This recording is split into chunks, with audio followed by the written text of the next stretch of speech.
Moorhead Stadium on the campus of Upper Arlington. This is the high school football game of the week. Regional semifinal action tonight. Division I as Grove City takes on Hilliard Davidson. Good evening, everybody, and welcome to the high school football game of the week. I'm Randy Reinhardt alongside Jeff Logan, and boy, what a contest we have tonight between the Greyhounds and the Wildcats. And really hard to believe that the Greyhounds made it to this game when you look at the fact that, Jeff, they were 1-3 after the first 4 weeks of the season. Well, Randy, they did get off to a rough start, and we are clearly in that one-and-done season. But you look at these two programs, and I'm not at all surprised that Grove City was able to tough it out, if you will, because the reputation of these two schools, they both have an expectation that this is where we're supposed to be. Still playing football late into November in weeks 11, 12, and who knows, maybe week 13 for one of these teams for sure. And another guy that has a reputation for excellence is down along the sidelines tonight, and his name is Matt Waddell. Matt? Randy, thank you. Another glorious night out here in November. We wouldn't expect it again, but we have it, and both the times we saw these two squads this year, Hilliard Davidson playing at Reynoldsburg and Grove City hosting Dublin Scioto. They both won those games in what at least was downpours in some of the game and cold, windy conditions. They're going to get a nice, clean field this evening, maybe a little bit of wind to deal with, but certainly more ideal football conditions for tonight's game. Randy, back to you. Thank you, Matt. And an artificial surface to boot, too. Should make it easy on both teams in this contest. Scott McIntyre is the head coach of the Grove City Greyhounds in year number 3. What a job he has done with this program. 8-3. They are the number 4 seed in Division I Region 3. You look at this team. They are loaded offensively. But one of the guys that has really been the focal point is the quarterback, and his name is Elijah Smurthwaite. Well, there's not many coaches in football that would tell you that they want to rely on a sophomore quarterback this late into a season, but this young man plays well above his years. When you watch him warm up, he has a very unique throwing motion in which he really raises the ball up high, and he gets it to a lot of tall receivers also. He plays taller than what he is. You got Aaron Swart, who's a 6'3" guy. You got Seth Price, who's a 6'7" guy. These are guys that can flat hurt you, and they do want to throw the ball, Randy, tonight, so I expect Elijah Smurthwaite to be a big player. And they took advantage of Brookhaven last week with their small defensive backs. Brookhaven may be the defending state champs in D2, but their D-backs go 5'6", 5'4", and 5'4", and Grove City threw the ball up, literally, and got by the Bearcats by a count of 24-10 in that contest. Hilliard Davidson, all they do is win. They stay under the radar. Under Brian White in year number 7, this team is loaded, and Christmas came a little early, around week number 7, when they got one of their star players back. His name is Christian Haywood. Well, Christian Haywood's one of the premier players in the state of Ohio. This is a guy that's a first-team All-Ohio running back a year ago and had a knee injury. And Randy's got nearly 1,300 yards in about, 7.5 games this season. So you really got to be impressed with this young man. The guy that I think really deserves maybe even the MVP for this team, though, is the guy that stepped in and went for 1,000 himself, Bo DeLandy. So the combination of those two in the backfield, boy, Brian White's got to be loving this stuff. And they were victorious last week over the team that calls this field home, Upper Arlington, by a count of 27-7. Should be a great one. Regional semifinal action in Division I as the Wildcats take on the Greyhounds. Back with a kickoff on the high school football game of the week on Sport TV right after this. With all due respect to all the designers and minimalists out there, sometimes more is less. Take Insight Cable, for example. You see, because cable is capable of delivering so many services, when you get them from Insight, you're going to get them for a whole lot less. It's called bundling, and a bundle is exactly what you're going to save. Call now and find out how you can save a bundle with Insight Together. I like things simple. My friends told me it's easy to order a hit movie without leaving home. Time to go to Channel 300 for Movies on Demand from Time Warner Cable. There's all these movie choices. Time to use the arrow keys and choose a movie. Then press B to buy. Movies on Demand. Watching a movie, it's that simple. Tune to Channel 300 for Movies on Demand. Time Warner Cable. Now, anything's possible. Hey, honey, hurry up. The game's getting ready to start. Be there in a sec. I'm showing my support for high school football. You're doing what? Showing my support for local cable's coverage of high school football. How are you doing that? I go to this website, then all I have to do is fill out this quick survey, and I've done my part. I even get a free ESPN mini football for my time. Gee, I hope everyone that's watching takes the survey. Me too. We need to support Sport TV. Remember last year we had satellite and missed all the hoopla. Yeah, don't even go there. The high school football game of the week presented by Time Warner Cable and Insight.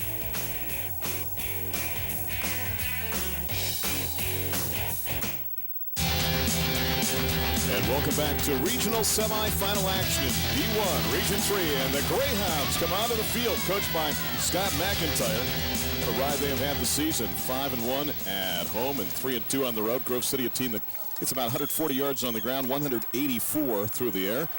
And there is the Greyhound himself, the man that will be kicking the ball off to start this contest, Kevin Mulvaney. And Grove City won the toss and deferred to the Wildcats. So Hilliard will receive going from left to right, and Brian White, as we said, what a job he has done with this team all season with Davidson. All they do is win every week, and they have rushed for over 2,000 yards on the ground. There's the kick by Mulvaney. It is a boomer. It'll be a touchback, and we'll bring it out to the 20-yard line. And that is where Davidson will start on offense in this game. Greg Neuendorf is also the quarterback coach and the offensive coordinator. Up front, it is the brothers Saul on the left side with Duncan at center, Johnson the right guard, and Canale the right tackle. In the backfield, Don Curtis, your quarterback, Bo DeLandy. The fullback, Christian Haywood, is the fullback and tailback at times. Cody Reynolds at the slot, and Aaron Evans, the wideout. Mike Yarman, underlooked sometimes. As the tight end, 5 catches, 91 yards on the season. 1st and 10 for Davidson from the 20, and on the first play, Haywood is a wideout. Only one back in the backfield. That is Bo DeLandy on this first down from the 20-yard line. Haywood in motion, and DeLandy gets the handoff and fights his way across the 25 to the 26. Nice gain on first down. Defensively, Steve White handles things for Grove City. They switched to a 5-2 slant this year with Hunley, Hoff, and Strauser inside. The backers are Benjamin Rollins, Greek, and Zach Clark in the secondary. Johnston, Clark and Sword, I should say. And Shane Schoaf is a change because of an injury to Nate Helton. He will start at cornerback. 2nd down and 4 from the 26-yard line. They're going to keep it on the ground and barrel their way up, Jeff, to around the 30-yard line. They've been calling Bo DeLandy here, as you see Don Curtis, the quarterback. What a job he has done. And if he had to throw, Jeff, he can throw the football. It's just that Davidson has not had to throw it that much this season. Well, when you look at his numbers, Randy, and he's only attempted 53 passes on the year, you can see that necessity hasn't created the reason that they might have to throw the football. There's Scott McIntyre, the head football coach of the Greyhounds across the way, but Don Curtis, a 6'3", 190-pound senior, has been a key part of the success of this football team. 1st and 10 from just past the 30 now for the Wildcats. 2 plays, they pick up more than 10 yards. Misdirection in the backfield, and the handoff on the play goes to Greg Bell. And there's another guy that when Haywood was down, helped out offensively with his talent. Aaron Swart makes the hit on the play, but you take a look at Greg Bell, 65 carries, 309 yards on the season coming into this game. Well, he is a guy that does not get much attention from maybe the media, but I guarantee you the defensive football teams pay attention to number 4. You know, Randy, 4 or 5 weeks ago when we saw this Hilliard Davidson team go against Reynoldsburg, Greg Bell and Bo DeLandy were the 2 backs. 2nd and a long 2 from just past the 38-yard line. They keep it on the ground. It is DeLandy time, and Bo muscles his way for the first down across the 40 up to the 42-yard line. Now, Grove City is a defense that on the season has given up 170 yards, Jeff, on the ground, so you can run against this Grove City defense. Passing-wise, though, they've shut down the opponents to 114 yards per contest. So Grove City's given up some yards on the ground, but they have good size in both of their lines, offensively and defensively. I am impressed by the overall size of this Grove City football team. We'll get to it, but they have some huge football players. 1st and 10 from the 42. That is Bell in motion. The back's from an eye. It goes to Christian Haywood, fighting his way all the way up to midfield. A nice gain of about 8 or 9 on first down. And there's a guy that last time we saw this squad from Davidson, he was on the bench with a leg injury, but they say maybe he doesn't have his breakaway speed yet, but I'll tell you what, he looks fairly healthy to me, and even a guy at 90%, when it's someone like Christian Haywood is going to give you a lot of effort on the ground. 90% of Haywood is better than 100% maybe of most backs. How would you like to be able to use him, though, at the beginning of the ball game like they have as a decoy and still have great success running the ball? 2nd down and less than 2 from midfield.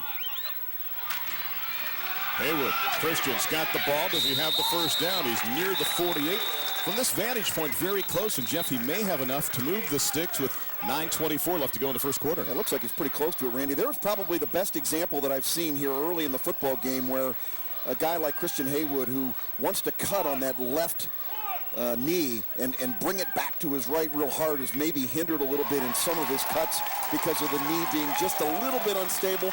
And I got to tell you, from a former running back standpoint, Randy, the confidence of knowing, is that knee going to hold up? That will hold back a lot of running backs. And I think Christian Haywood, he certainly deserves to be in this football game tonight. He's not going to hurt himself anymore, we hope, but that's going to hinder him a little bit. Evans and Bell logging the bottom of the set, and they hand it off to Christian Haywood, and he just spins and backs his way to the 45. That's the game that I think is hard to do, Jeff, as running back. What's it like to back forward, so to speak, and still pick up 3 yards on the play? Well, you just hope you don't get a shot in the kidneys. I mean, when you get into this situation and you spin right here, now you've left yourself kind of unprotected. Now, some of these guys, running backs, will actually wear some shoulder pads that go down below the normal shoulder pads, and they are called kidney pads, and that's the specific reason, so you don't get nailed in the lower back. Backs are split now after that gain of 3 on first down. You see 8:45 left to go first quarter. Curtis with the pitch to Delaney. Bo to the 45. Watch Bo go to the 40.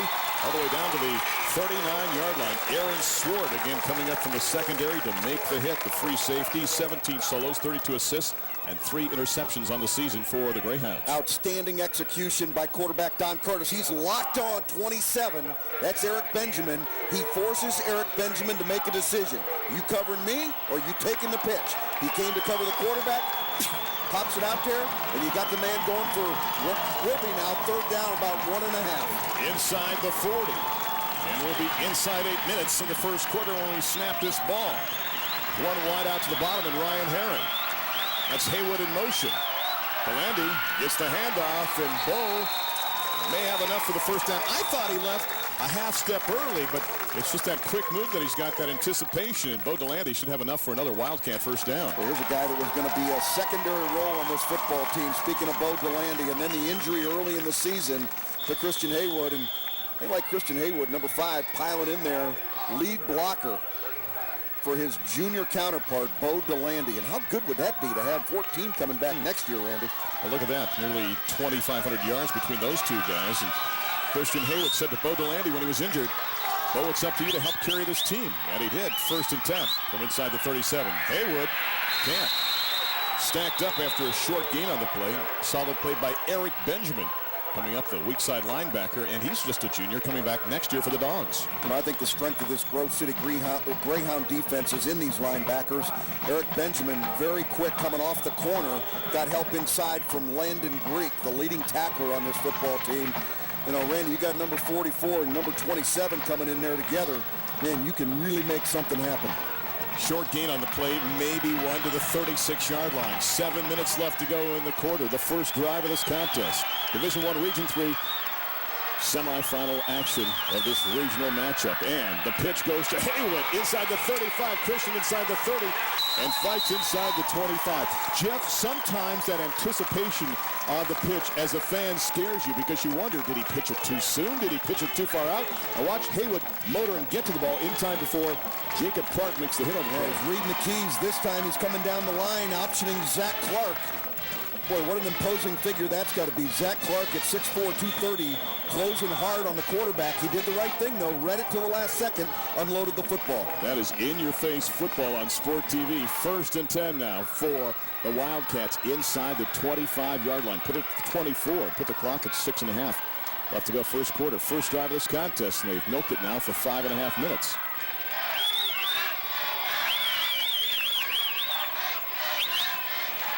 That is Haywood. And a short gain on the play as he takes it off the right side. Good pursuit defensively by the aforementioned Landon Greek that, Jeff, you talked about. And here's a guy that is not the tallest guy in the world as a middle linebacker, but 5'10", 210, a senior, a 3-year starter, and brings a lot of spirit to that defense. Again, I like the strength of the defense again in those linebackers. Another key player over there, Randy, you watch him tonight, is 47, David Hoff. He's the nose guard, 5'9", 235. He is going up against the best center in the district, Ben Duncan. That should be an outstanding matchup tonight. 2nd down and 8 from the 22. It is Delaney with the hole on the left side, and Bo motors inside the 15. Now, Jeff, that's a perfect example. You don't have to be upright to make it through the hole. Bo was kind of hunched over, found the seam, and just kept motoring. Well, they talk about running backs having that forward lean. Get your shoulder pads down be ready to take on somebody. And Randy, the key is he's got his legs still going as he's falling forward. He knew exactly where that first down marker was. And once again, big third down conversion for the Hilliard Wildcats. Jacob Clark, number 26 on the left side of your screen, made the hit on that play. They need one. They need the ball at the 14. The clock ticks down to 5 minutes left to go. A 7-minute drive to start the game for Davidson. Backs are split. It is Delandy. Tries once, tries twice. And great pursuit defensively for Grove City by Landon Greek. And Jeff, he's stacked up right at the 15-yard line. That's the first time that defensive line has really controlled the line of scrimmage. The Dogs are getting tough down there inside the red zone. And Randy, he's going to be about the length of the ball short. Watch again the penetration the defensive line makes here. And just like that, you got somebody in your face, and that was Landon. Position. Davidson loves to go for it on fourth down. There are 11 of 17 on fourth down conversions this season. Fourth and less than one inside the 15. 4:15 left to go in the quarter. Haywood brought down in the backfield. Great pursuit by the defense of Grove City. They had a number of guys, including Jordan Rollins, shooting through there. And Grove City guessed, and they guessed right. And they bend, but they don't break. Take a look again at the pursuit by the Greyhounds. Look at the penetration coming right up the middle, and you got to give credit to Tim Strasser. Yep, and the ball's actually free at the end. Ball comes loose, but it doesn't matter. This thing is over, and boy, you got that stacked I formation, Randy. One thing you don't expect is penetration back into your backfield. First down, Grove City. And you're right, Strasser with a big hit on that play. 1st and 10 from the 16-yard line. And they're going to keep it on the ground, but we got a flag on the play. As we sort this out, we'll tell you that Greg Waits is the offensive coordinator for the Greyhounds. He's also the head basketball coach for Grove City. They run the wing tee and some I, and they can spread the field as well. So our referee, William Sobchak, says we have a chop against Grove City. Either that or he's got a weird way to show us encroachment. I'm not sure what that is. That was a 15-play drive that took 7:50 off the clock, but to no avail for the Wildcats, except that you've pinned Grove City deep in their own territory, especially even more so with the penalty. You know, people get caught up a lot as you look at head coach Scott McIntyre across the way, Randy, in statistics. You know, the number of yards you give up, the number of yards you make. You know, I'm a realist. The only one that really matters is how many times you can actually get the ball into the end zone and score. I don't think anybody was more surprised than Brian White that his football team did not pick up the first down. So the game was negated by Nick Bowden. It'll be first down and 17. Smurthwaite wants to pump, and the pass is caught. And it's got to be the big tight end, Seth Price, who is carrying half of Hilliard and part of Dublin with him out across the 15-yard line before Andy Senna makes the hit on the play. Up front offensively for Grove City, it shakes out this way. Hill, and look at that size. Anderson, Kratz, Hood, and Chesser in the interior 5. Smurthwaite, the QB, Tomer, Bowden, Tickner in the backfield. And you also see Aaron Swartz as a wide receiver, and Seth Price is your tight end. Mark it up to the 15-yard line now. It'll be second down and just about 11 from there. 3:18 left to go. Smurthwaite wants to throw again. Pressure's on. It's up for grabs. It's picked off on the play by the Wildcats. Inside the 10, inside the 5. The ball's free, rolling in the end zone. And it's a touchdown in the end zone, recovered by Davidson. The ball was intercepted by Andy Senna and recovered in the end zone for a touchdown. Well, Randy, it looked like we were going to have 2 turnovers on the same play. Elijah Smurthwaite. J.B. Strawler with the recovery in the end zone. Now watch again the pressure on Smurthwaite as he throws the ball. And ironically, I think 47 actually comes up with the ball at the end of the play. Senna will pick it off and then lose the handle inside the 5, Jeff. Smurthwaite makes a sophomore mistake. First time I've seen him play like a sophomore there. Should have never thrown the ball. There you see the ball coming loose, and Randy, you called it. Absolutely. J.B. Strawler not only puts the pressure on a quarterback, he's there to recover it. Outstanding play by J.B. Strawler. Snap, the extra point. It is up, and it is good on the play. Make it 7-0 as converting on the play for the Wildcats is Drew Larger. Get an idea of what the young sophomore quarterback's looking at here. He's trying to find a receiver. He should have eaten the ball at this point. Don't throw it up with the goal line right on your backside. Strawler got in his face, and again, that's the first time that I've seen Elijah Smoothwaite play like a sophomore, and that's not a rap against this young man. He is outstanding, but that was great pressure by this guy right here, J.B. Strawler. Let's go down to the sidelines, and Matt Waddell. Matt? Guys, you certainly want to make Hilliard Davidson play from behind, and Grove City did a great job of quelling that initial run right there in a 15-play drive. They came away with no points, even though they ate up half the quarter, but you don't want to let Hilliard Davidson get off early. That just plays into Brian White's hands, that running game, and certainly that stiff defense. 3:06 left to go, and Jeff, note this, that Jeff, you got to take a look. Tim Strasser made the big play defensively for Grove City on 4th down. And you go to the other side of the ball, and it was J.B. Strawler making the big play for Davidson. So watch your pronunciations tonight, and two guys that have similar sounding names making big plays, but Strawler is even bigger after the interception by Senna. It is J.B. falling on it in the end zone, and we talk so much about the vaunted running game of Davidson, but let's not forget their defense. And last season, in fact, Davidson had 6 shutouts. Not the same scenario this year, but they are still tough, and they get the team on the board first. The return will start from the 8-yard line. And cutting the other way is Justin Laborsi, and Laborsi gets it up across the 20, and that's where the Greyhounds will start this drive with 3:01 left to go in the first quarter. And now down by a 7-0 count. Does this shake your confidence if you're a sophomore quarterback? Well, I think it does a little bit. I mean, that was a tough situation for a young quarterback to be in. You know, you've had good protection all year. There's Scott McIntyre wondering a little bit about, you know, is that a good play call at the time, or did we just not execute? I think you give Davidson more credit than it being the fault of the quarterback. 1st and 10, mark the ball at the 23-yard line. One wide to the top. Again, they go with that wing T offense. And the handoff goes to Nick Bowden. Bowden with a seam. And Bowden across the 30 up to the 33-yard line. A huge run on 1st down, setting up a 2nd and short now. And Nick Bowden with impressive stats on the season. 109 carries, 536 yards. Take a look from ground level after the tackle on the play by Andy Senna. Hey, you got a pulling guard coming out leading the way. Looked like number 66, Bobby Hood for Grove City leading the charge. And, you know, Randy, this is a pretty stiff Hilliard Davidson defense, only allowing just over 70 yards a game on the ground. 2nd and a single from the 33-yard line. They're going to keep it on the ground, take it around the right side, and a nice gain up across the 40 and knocked out of bounds. Along the far side is Nathan Tickner before he's got the 1st down. Again, Andy Senna, Jeff, showing you his range as he goes all the way to the other side of the field this time and helps make the hit. The strong side linebacker, he goes 6 feet, 195 pounds, 39 solos and 39 assists on the tackle. Pretty good stuff. Well, first team all-district player, Andy Senna. That was interception number 4 in the previous series for Andy Senna, and I'm sure he was thinking TD. He was trying to take it in. So 1st and 10 now from the 42. They keep it on the ground. They get it up to around the 44, the 45-yard line as the clock ticks down to 2 minutes left to go here in the first half, as that is John Tomer on the carry, and Tomer is a guy that is the fullback. 180 carries, the leading rusher as Brian White looks on. A capital grab. And he's happy as his Crusaders are now 8-2 on the season.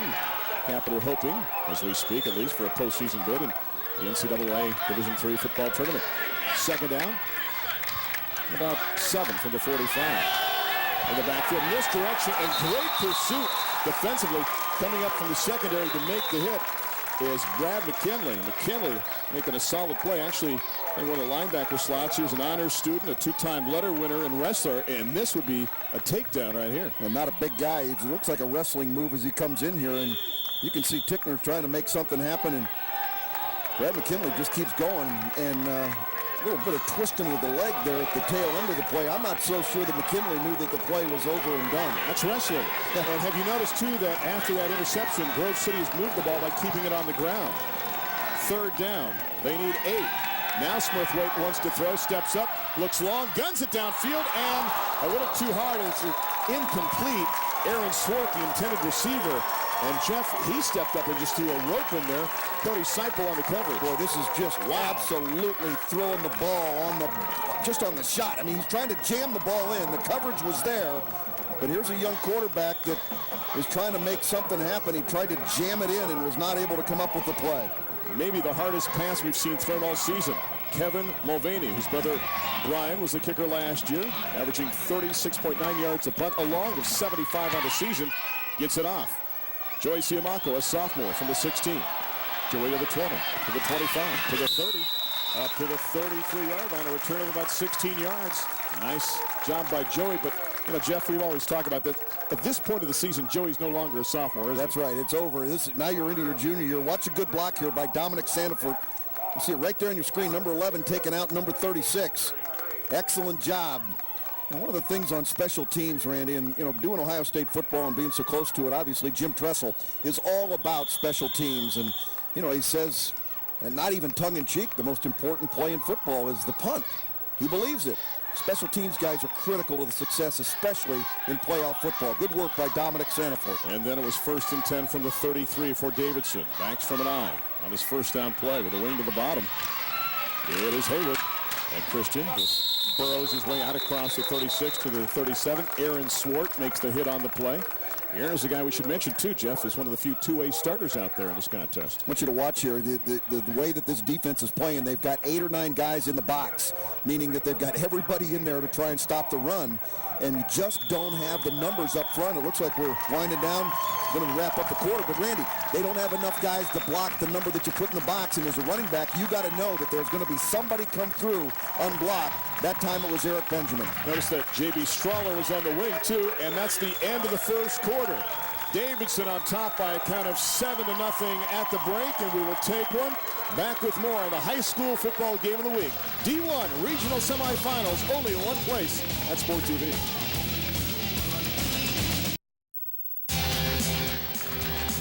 Welcome back to Upper Arlington High School. We just start the second quarter of play, and Davidson keeping the ball on the ground and advancing it up to the 42-yard line. Randy Reinhardt along with Jeff Logan and Matt Waddell along the sidelines. An interesting stat from Steve Bassford.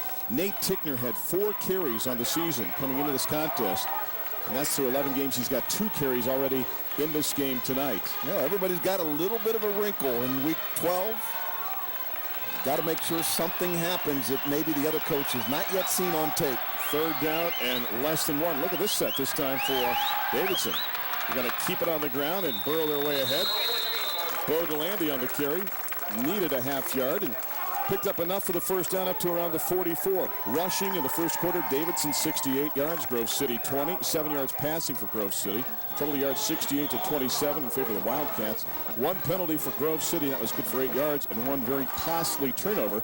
The pickoff by Senna that was then recovered in the end zone for Davidson by J.B. Strawler to make this game 7-0. Not surprising. Hilliard Davidson yet to attempt a pass. On the season or just the game?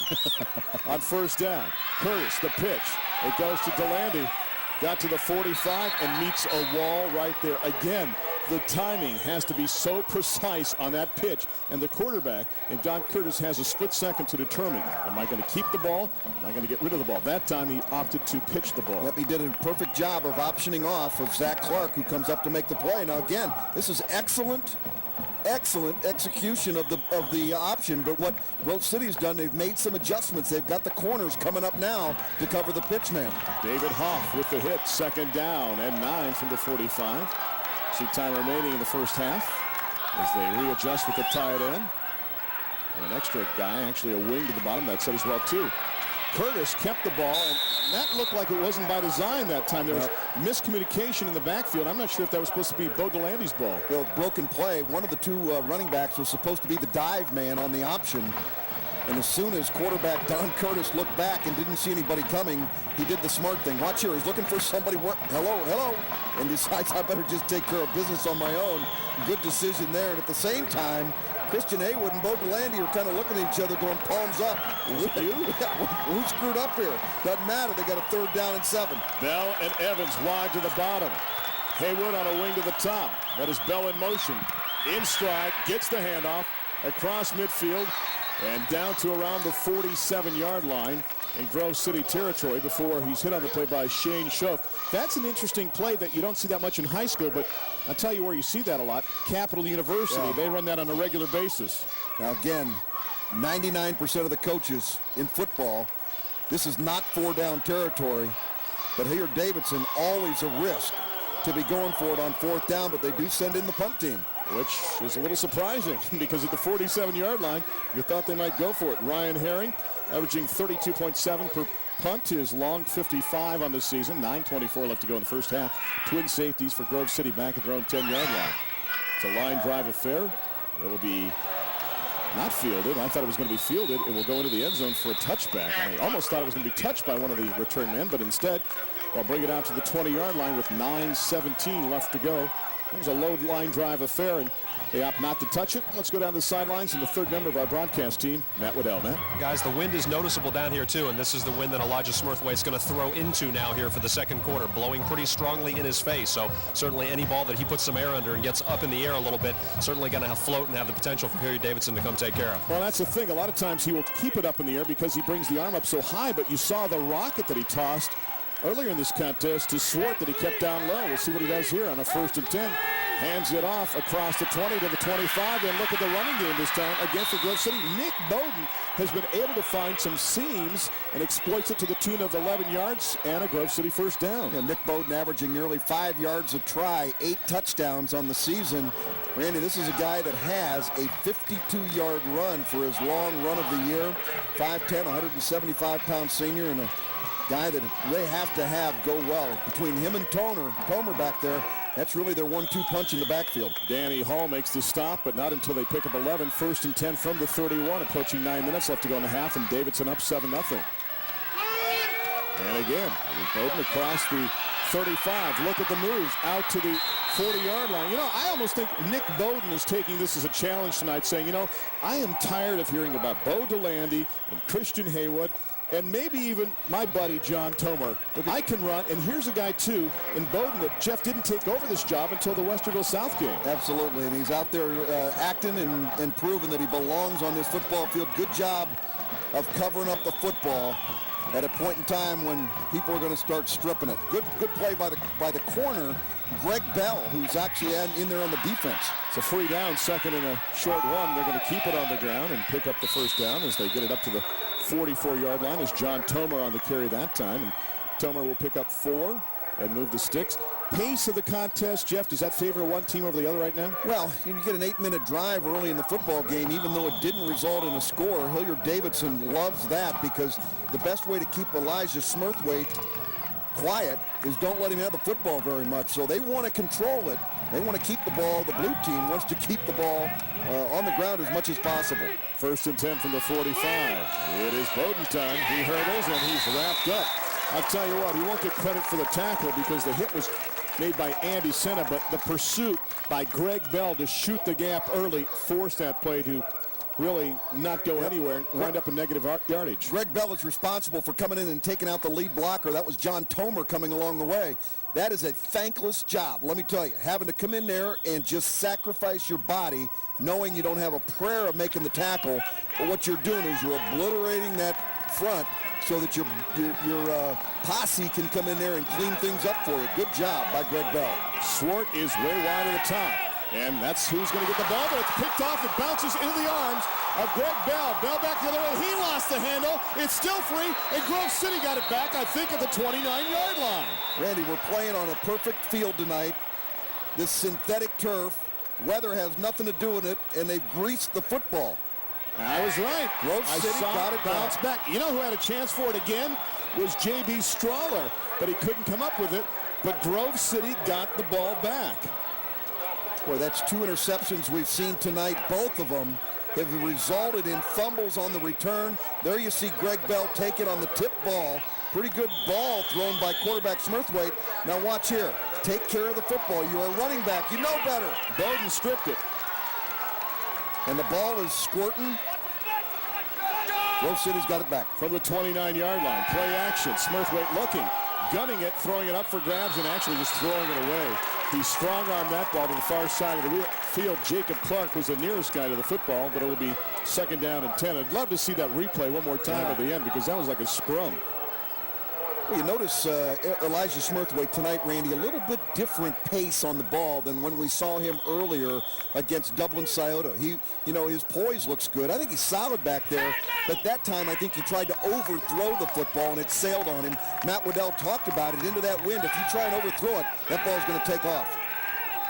Total yards favoring the Wildcats by 33. Second down, the pump, the pass, the completion. It goes to Swart, but that is a short gain on the play. He'll wind up getting maybe to the 32-yard line. Jeff, the other thing you have to enter in as a factor for the quarterback tonight in a guy like Smithwaite is the emotion of playing in a regional semifinal. No, this is big time for him. And again, a kid that plays above his years, no question about it. Good defense.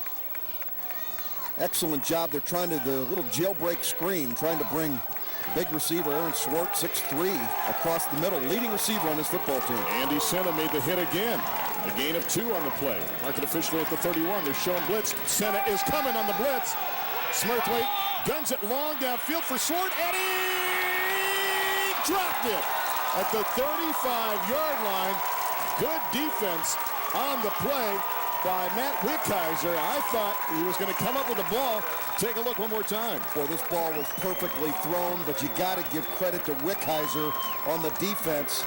Ball stays up in the air a little bit, but look at Wickheiser come in there and battle the much bigger receiver, Aaron Swart, number 2 on number 2. And it is now down number 4 with 6:12 left to go, and Mulvaney to boot it. Gets it off.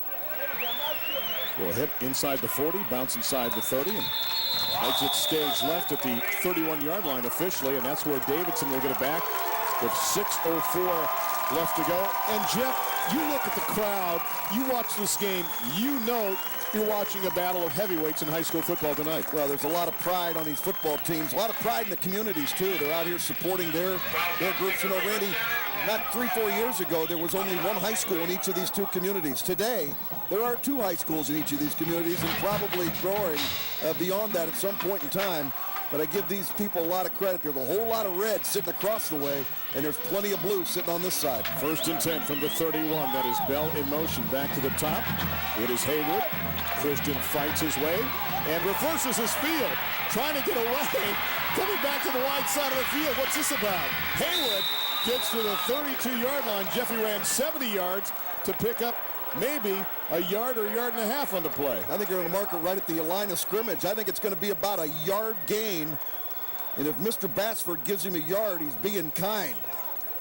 What an effort by Christian Haywood. If there's any question as to whether or not this leg is solid, now how look does at he this. get out of there? Not a chance. Wow. Zach Clark is one of the best tackling linebackers in the Central District, and Christian Haywood just says no. And it's Hoff that undercuts him after a gain of 1. 2nd down and 9. 5:20 left in the half. Grove City showing blitz. Are they bluffing? Nope, they're coming to shoot the gap, and they get to Haywood after a short gain on the play. Hit made by Zach Clark, the dog linebacker, as he's called, with 16 solos and 24 assists and 6.5 tackles for a loss and 2 sacks on the season. Now, Randy, obviously this brings up a throwing down in the true sense of the word. 3rd down and 7. But again, this is a Hilliard Davidson football team that is not really all about throwing the ball. Cody Reynolds is wide at the top, but wide out to the bottom as well, too. That is Bell in motion. Curtis to Haywood. Christian to the 35, and they string it out. You know, with a running back like that, Jeff, if he's trying to turn the corner, if you're going to string him out, you're going to win the battle of geometry because there's nowhere to go. Not a chance. You know, this is a play that a running back hates to run because it's a slow developing option, and rarely do you get an opportunity to break a big one. And you know, Christian Haywood gave it all that he had, but he was trailing the quarterback at the time that he wanted to make the pitch. And quite frankly, Christian Haywood couldn't catch up with really where the quarterback needs to be. You almost have to be at a point where it's an illegal pitch to make the execution be perfect. Strasser with the hit on the play. Herring the punt, standing at his own 22. Pressure's on, bangs it. The return will start from the 31-yard line. And Rickard Clark a couple of yards before he's brought down on the play. Brad McKinley helping to make the hit. And now with 4:22 left to go, Grove City will get the ball back. Remember, Grove City won the toss, Jeff, and deferred, so they will get the ball to start the second half as well. Good special teams work again by Hilliard Davidson, getting down and making sure that this battle of field position doesn't go in the favor of the Greyhounds. Start this drive at the 33. I think most coaches, though, Randy, would tell you that starting drives right about here, you'd be okay with that. Swart wide to the top, Tickner on a wing to the bottom. 2 backs in the backfield behind Smithwaite. Goes to the first man through, and there's very little there for John Tomer, the fullback. You know, they say that the fullback gets the hard-nosed yards, runs the belly and the trap play, and that's a perfect example, Jeff, of the hard yard singular on that play, 1 yard. There's not much in there, and you know, some plays are not going to give you much, and what you got to do is you got to make sure that you just ooch out as much of that yardage as you possibly can and go back for down 2. 2nd down and 9 from the 34. And look at Bowden turning the corner again across the 40, and I'll tell you what, he gets one more block on the corner, Jeff, and he's still running. Yeah. Andy Senna makes the hit. Good effort by Nick Bowden. He was patient that time, allowed for his blockers to be able to create. Now watch here. He slows it down a little bit, and he's going to follow big A.J. Anderson, the pulling guard, out in front.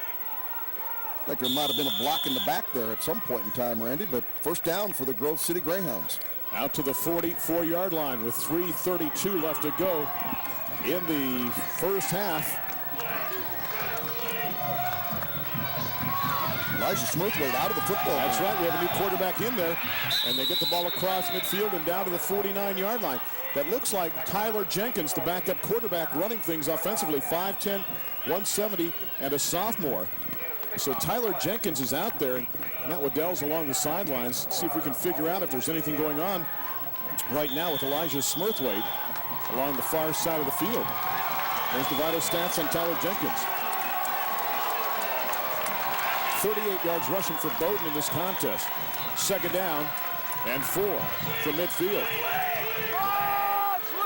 Here's Bowden. Bowden picks up a couple. It'll be 3rd down and short.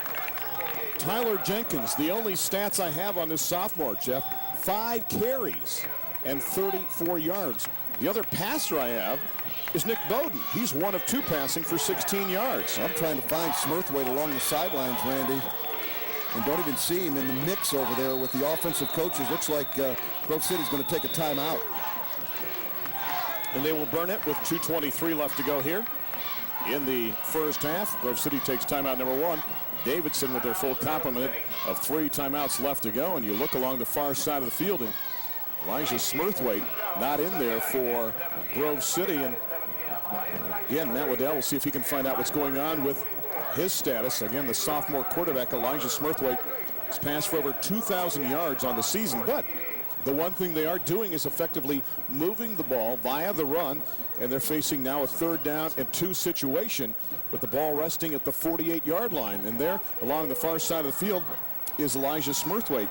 You wonder, did he get his bell rung perhaps on one of the plays? Well, he's had 2 interceptions in the ball game, Randy. Look, are they attending to his right arm? Well, that's what I'm looking at. It's hard to conjecture at this point, but it looks like they're working on his right hand or something at this stage. But they're keeping it pretty quiet, keeping a bunch of people around him. A lot of folks don't even know he's not in the contest. Wing to the bottom, 3rd down and 2 for Jenkins and company from the 48. They keep it on the ground, and Tomer finds nothing there. With 2:18 and ticking, if you're Grove City, you would have liked to have gotten 1 more first down to milk the clock, maybe give Smurthwaite more time to rest, or to be patched up perhaps. Well, here Davidson is taking really the throw out of the mix at this point. When you bring in another sophomore quarterback, Randy, that we have no statistics that has even really thrown a football. You have Tyler Jenkins coming in. You know, you all of a sudden forget you're not going to do anything as far as really being concerned about throwing the football. You're going to sell out on the run, and that's exactly what happened. 1:47 left to go. Punting situation. It's a fake. They snap it to the up man, and I don't know. Tomer's fighting. I don't think he got it. Tomer had to get to the 46-yard line, and he only gets to the 48 and maybe the 47 and a half. So they snap it to the up man, and Tomer comes up short and give the ball back to the Wildcats in great field position. You know, Randy, I think that's something they felt that they had to do and probably could get away with without getting damaged if they didn't make it.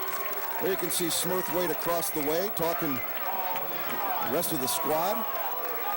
But they felt as though their defense, with just a little bit of time left, and Hilliard Davidson, not a team that can throw the football very well, that they probably got a pretty good chance of shutting them down here without coming up with a score. 1st and 10 for Davidson from their own 48-yard line. 1:37 left to go. They have 3 timeouts yet to use here in this first half. Curtis. Rolls, pressures on, and he's brought down from behind. He never saw the pressure from Eric Benjamin. Coming back from his linebacking slot on the weak side to make the hit, and that is sack number 6.5 on the season for Eric. Eric Benjamin had quarterback responsibility here. He is not going to give up and take the fake. He is going after Don Curtis all the way, and he's able to come up with the sack. What an effort by this young man so far in the first half of play, Eric Benjamin. A loss back to the 39-yard line. Second down and 18 from there. 1 minute left to go. They keep it on the ground. Delandy bouncing, and Bo spinning like a top to the 45-yard line. And now a timeout taken. Is that by Davidson, perhaps, with 55 seconds left to go? I think it's Grove City.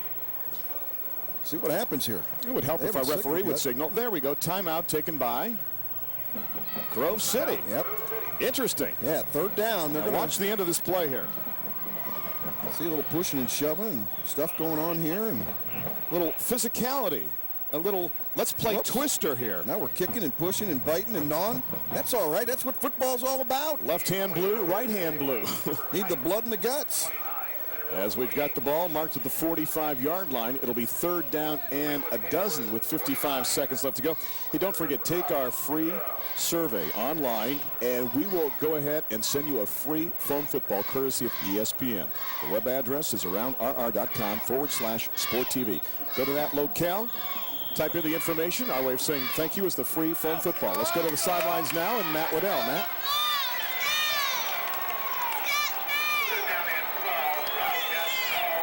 We'll go back to Matt Waddell a little bit later on now. 3rd and 12 from the 45-yard line. 2 wide of the top, and a slot that way as well. Only one back in the backfield for Curtis. On 3rd and a dozen. This time has time, but runs out of it. Running for his life and gets away across the 40 up to the 45 and knocked out of bounds at around the 46-yard line. Great pursuit on the play by Tim Strasser with 41 seconds left to go. We've got whistles and a timeout taken again on the field. I think Grove City's going to take their 3rd timeout. Back to the sidelines again, and we'll try Matt Waddell. Matt? Okay, Randy, thanks. Watching Elijah Smurthwaite walk along that far sideline, so we'll check with Coach McIntyre here in just a couple of minutes and see his status, but did look like he was up walking under his own power, and the last play that he threw down there when he made the long 3rd down pass to Swart, or the attempt to Swart, didn't see him get rolled up on or get hit hard or anything like that, so we'll check with Coach McIntyre here in just a minute. Yeah, see what he says, because the attention, Matt, looked to be to his right side, perhaps his right shoulder or his right arm or hand. That's where the attention is going to. Could have been something as simple as he followed through on a pass, his hand could have hit a helmet or something like that. I see that happen a lot with quarterbacks, but that might be the only kind of thing. Good job by Don Curtis, the quarterback. Knew it wasn't going to go anywhere, stayed in bounds, and forced Grove City to have to take that timeout. Let me ask you a question. Why do you take the timeouts if you're Grove City? What are you proving here if your starting quarterback is injured and you're going against the wind with 41 seconds left in the half? I think it sends a message to your football team that we believe everybody can help us there. You want confidence that the coach is going to do everything it takes to get a score. Punting situation, they get the pressure on, but still Aaron gets it off, and the return will start from the 19-yard line by Justin Laborsi, and will end at the 19-yard line as well, too. Great pursuit on the play. And remember something, too, about Don Curtis. He is also the long snapper. So he's also a guy in big number 10 that can get down the field in a hurry and help to make the hit. That is rare that you see in a quarterback. I think Mr. Endicott from Olentangy Liberty is another guy that can do that as well, too. So now Grove City has the ball, and Elijah Smurthwaite is back in the contest at quarterback with the ball resting at the 19. The clock sitting at 33 seconds. He doesn't have any bandages or anything else hanging from his body, so it's hard to tell what that injury might have been. From the 19. Wants to throw. Looking, gets away from the pressure, guns it across the middle, has his man. That is Swart at the 31. That will move the chains, and that will stop the clock with 23 seconds left to go. But if you're the Hounds, unofficially you're out of timeout, so you're going to have to hurry to the line of scrimmage, because once the chains and the ball are set, the clock will start again. Rapidly, we'll give you a replay. You see the pressure that he gets away and just gets it off. Boy, he's going to pay the price again. Look at this. If you weren't hurt before, now you got big old 73. It looked like Pat Saul right in his face. There you go. He dumps the ball quick, stop the clock, have another go on 2nd down. Well, you would think that everybody in the world would focus on big number 2 as a wideout right now for Grove City, and Aaron Swart with 32 catches for nearly 600 yards on the season. But another guy to watch for, because he can go deep, is the tight end Seth Price. And if he goes deep, get the truck. That's the only way to stop him at 6'7" and 245. Well, he's a guy that really wants to play tight end in college, but Randy, at that size, a lot of football teams are looking at him as a tackle. He wants to wear that 80 number. Colleges want to give him that 70 number. He's way wide to the top. Clark the other way to the bottom. Smurthwaite with pressure on. He goes down. Hit made on the play by big number 47. That is J.B. Strawler. As he makes the hit, and Grove City has no timeouts left, so we'll see if they even try to run another play as the clock ticks down to 12 seconds. They got help. Strawler comes in here, puts the pressure on quarterback Elijah Smurthwaite. Looked like it was going to be a Hail Mary throw. There's a flag, Jeff, in the secondary at the 38-yard line. That's why the clock is stopped. It makes you wonder that where the flag was thrown, did they impede a receiver at some point in time? Might be a holding on the defense. And the call is... indeed, holding on the defense. Good call. That's what they did. And you know what? That's a good thing to do if somebody gets by you. It's not like pro football where it happens at the spot. You go back to the line of scrimmage here and you mark off the infraction from there, because if you can do that, you shorten the amount of the penalty, and he who fights and runs away lives to fight another day. Unlike the NFL on Sunday, you're allowed to hit those receivers all the way all over the field until the ball gets in the air, Randy, but you can't hold them. You can't stop them out there. You can't bring them down. And you can see Brian White having a conversation with the official, the back judge, and he's telling him, listen, wasn't my flag. I don't know what it was. But they said something happened over there, and that's why the penalty. Brian White pleading his case, and the ball comes out to the 35-yard line. The clock now reads 12 seconds left to go. And William Sopchak has different signals. I've never seen him in my 22 years. He's very demonstrative with his calls. He is a veteran out there, and our hats off to this crew, too, because they are rewarded for their outstanding calls during the season to be in the postseason. Clock is running. 8 seconds left to go. Smurthwaite looking long downfield. That one's up for grabs. Price is there, but so are 2 defensive backs, and they kind of collide along the far side of the field. Pair of single digits, and that is Wickheiser and Bell over there. 1 second left in the first half. Now watch again, Smurthwaite trying to hit his big tight end. This was Seth Price doing an outcut, and I'll tell you what, Elijah is being welcomed to Hilliard Davidson football. Will Brown, the junior, 6'2", 200 pounds. 9 quarterback sacks. Now, that ain't going to go for a quarterback sack, but I think that's a hurry, and that's a I'm going to hurt you kind of thing that he came in there. Clean shot by Will Brown, but it's one that's going to leave some marks. And surprisingly, his favorite movie is Friday Night Lights. 1 second left to go. They keep it on the ground, and on the carry, that is Jacob Clark. Nice game before he's brought down on the play by Greg Bell, but that will do it for the first half. So a lot of excitement, but only 1 touchdown, and it was a wild play, an interception by Senna, recovered in the end zone for a touchdown. And at the break, it is 7-0 in favor of the top seed in Division I Region 3, Hilliard Davidson over Grove City. Greyhounds playing tough in the first half, and Davidson still playing that smash mouth football, showing you that we are the dominant team. And I don't think they're under the radar anymore, Jeff. They have played so well for so long. A lot of people know the quality of team that they are. And let's go down to the sidelines right now where Matt Waddell is standing by with Scott McIntyre. Coach? Thank you so much, Randy. Obviously, that first half, a quick moving half, but your defense didn't bend, but didn't break, and you really had to be happy with your defense. Yeah, we're all happy with the defense. You know, the only thing we're concerned about is we're letting them play their game, and that's ball control, eat the clock, and then we get a good stop, and then we don't pass protect very well, and that forces the interception on the tip the ball or the hit on the release, and they get the interception for a touchdown. You'll get the ball to start the second half. Everything okay with Elijah Smurthwaite? We saw him out for a series there. Yeah, he got a little cut underneath his chin's got to get stitched up a little bit, but he's good to go for the second half. Sounds good. I appreciate your time, Coach. Thank you. Coach McIntyre on the sidelines. Randy, back up to you. So the attention we saw was actually going to his chin, and he is in good shape and ready to go for another heavyweight fight in the second half. 7-0 the count at halftime. Back with our halftime show in the high school football game of the week. Right after this, stay tuned. Welcome back. Regional semifinal action. D1. Davidson on top of Grove City as we get ready for the start of the second half. And the third member of our broadcast team, Matt Waddell, is down along the sidelines with Davidson head coach Brian White. Matt?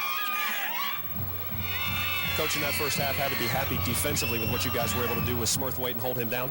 Yeah, very much so. I thought the defense played exceptional in the first half. Obviously, the offense has to pay themselves when we had the 4th and 1 play and didn't convert. And, we just got to start moving our feet a little bit more, bending our knees a little bit more, and not dominating, but at least doing better on the offensive line, I can tell you that. Certainly looked like the tone you set right away, though. That 15-play drive to come out and open the game is more of what you want, I'm sure. Yeah, most definitely. We would love to be able to do that, but we got to pay ourselves at the end of those drives, too. Sounds good, Coach. I appreciate your time. Thank you very much. Coach Brian White on the sidelines. Guys, back to you. Thank you, Matt. Jeff, your thoughts about the first half? Well, I agree with Coach. They got to finish when they got opportunities. Randy, an important note on that first drive that Matt Waddell talked about, 64 yards on the first drive. After that, they had 12 carries for 24 yards the rest of the half. Randy, they've got to make sure they're not going to get a bunch of opportunities. They got to make sure they finish when they get it in the red zone. Remember, Grove City deferred, so they will get the ball to start the second half. They go with the pooch kick. Somebody better look for the ball. It's a free ball, and it's still rolling around free on the turf near the sidelines and out of bounds, and we can't see. We are blocked off by the Davidson team, and a late shove at the end of the play, and that was like a melee to start the second half. And we'll see if Grove City will get possession. I think they will, judging by the marking that we see at around the 28-yard line. But it was a dangerous kick, and one of the up guys for Grove City never looked back to see where the ball was. Well, there it is right there. In fact, that was number 27 that lost sight of the ball, Eric Benjamin. Yeah, Eric Benjamin had a great first half. That time he just lost total control. Great pictures by our Sport TV crew, and you can see right there, ball had gone out of bounds. Nobody from Davidson could get their hands on the greased pig. Well, I'll tell you what, Randy, these footballs tonight have got a glaze on them. 1st and 10 from the 28-yard line. Tickner, forget it. Dropped down in the backfield. Great pursuit defensively. And that was Brad McKinley shooting through the linebacker, an honor student who makes the hit. Also a discus champ in track and field. How about Tickner? We talked about it earlier. Here's a guy that, quite frankly, had not been part of the offense from a running attack standpoint. 3 carries now tonight, and this time no chance. I mean, this is just a great defensive play. Coming up and making the stop, Brad McKinley. A little undersized at that linebacker spot. The boy's got some good quicks. 2nd and 16. Smurthwaite wants to throw. We're talking screen. And up across the 20 to the 25 and fighting up to the 27, maybe the 28-yard line. Nick Bowden on the ball for Grove City as he will catch that screen. That's a good play, too, especially against a team with plenty of pursuit that comes charging after the football. Look at the effort by the offensive line. They got out there and they were leading the charge, led by left tackle Casey Hill, number 50. He's out there cleaning bodies along with A.J. Anderson. Good execution, Randy, but it brings up 3rd and 10. Yeah, they picked up the yardage they lost on the sweep when Tickner was trying to go around the corner. So it'll be 3rd down and pretty much 10 from the 28. Watch Swartz. He is wide to the bottom of the set. Also, Price, the tight end to the top. You can see where we stand on 3rd down so far in this contest. Elijah looking, gunning, has his man. That is Bowden. And he gets the ball out to the 46-yard line. Nick Bowden, by the way, 18 catches for 268 yards, a 14.9-yard average, 2 touchdowns and a long of 76 coming into this game. Obviously, when they go to him, it's a big play out of the backfield, and the safety just never rolled over to pick him up quick enough. That was Kurt Stevens over there playing the safety spot. Dominic Sandiford had coverage on Aaron Swart down the left side. Laborsi checks in as a wideout to the top of the set, but it's Bowden on the ground this time, finds a seam across midfield, cuts it back. Bowden to the 45-yard line, all the way down to the 43. A shifty move. He picks up more than enough for the 1st down, and in Davidson territory, and Grove City has come out of the locker and pumped here to start the second half. Andy Sena, the linebacker, came up a little bit gimpy after the play. Keep an eye on him. What a great effort. Nick Bowden on fire. Is it fair to say that he's a shifty runner? Oh, I think so. I think that's a good description. Not a big guy at 5'10", 175, Randy, but he has good change of direction, and I like his acceleration. Swart back in as a wideout to the bottom of the set, 1st and 10. In this direction in the backfield, the handoff. They're going to get the ball down to the 40-yard line. Great pursuit on the play. Gain of perhaps 2 on the play, maybe 3 as the handoff goes to Jacob Clark. Justin Erdman, the outside linebacker, number 43. Really is a guy that screwed up the play for Grove City because of his penetration. Came across the line 5'6", 175 pounds, but man, I'll tell you what, all football player. So mark the ball near the 40-yard line, a gain of about 2 on the play, 2nd and 8. You heard from Coach McIntyre just before the half that Elijah took one to the chin. And Smurthwaite back out there after a couple of stitches. 2nd down, rolling, looking, plenty of time, and guns it long and just throws it away. If you're going to throw it away, throw it out of the county. Yep, get it up in that 3rd row. There's no question about it. You can unload that football. Looked like he was trying to go to his tight end, Seth Price, but Price was being bumped all along the way by the linebackers, and they weren't about to let the big tight end out there to be able to find a football and catch it. Big 3rd down, though, for this Grove City football team. They've come out with a lot of momentum, but you've got to be able to finish. You see that Aaron Swart, the wideout, giving the information to Elijah Smurthwaite, the quarterback, on his 3rd and 8 from the 40. 8:53 left to go in this 3rd quarter. Grove City down by a touchdown. Straight back to throw. Guns it, and the pass is caught at the 26-yard line. You talk about threading the needle. Jacob Clark caught the ball, and Jeff, I thought it was going to be simultaneous. Maybe the ball and 2 defenders at the same time, but somehow Clark made the catch. Well, you can't throw it any better. This time, Elijah Smurthwaite finds his receiver, dumps the ball in between 2 defensive backs, and watch here. The hit is made simultaneous. Between the 2 defensive backs, Randy, one of them's got to be able to cover up. We got a little bit of an equipment problem maybe on the, or a chain problem across the way.